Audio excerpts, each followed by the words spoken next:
Hello అండి అందరికీ. ఈరోజు మనం ఎంతో సింపుల్ అండ్ ఈజీగా క్యాప్సికమ్ ఫ్రై ఎలా చేయాలో చూసేద్దాం.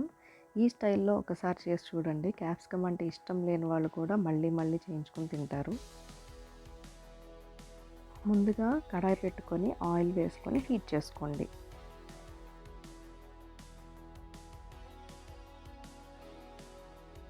ఆయిల్ హీట్ అయ్యాక తాలింపు గింజలు వేసుకొని వేయించుకోండి.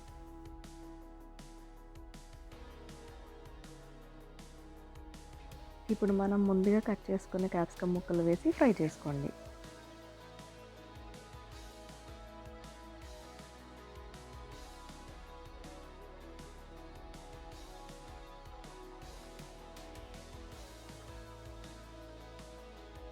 ఇప్పుడు ఇందులోకి తగినంత ఉప్పు, పసుపు వేసుకొని మూత పెట్టకుండా ఉడికించుకోండి.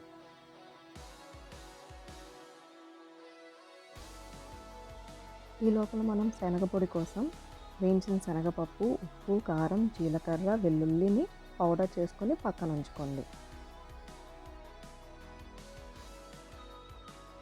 క్యాప్సికమ్ ముక్కలు సాఫ్ట్ అయ్యాక కారం వేసుకొని ముక్కలు పట్టేలాగా కలుపుకోండి ఒకసారి.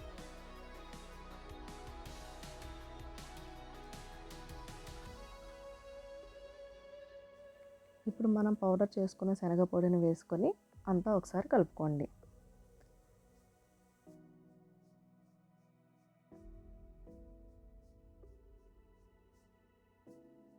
అంతే అండి, మన simple and easy capsicum fry ready అయిపోయింది. ఇలాంటి మరిన్ని వీడియోస్ కోసం మన ఛానల్ని సబ్స్క్రైబ్ చేసుకోండి. Thank you.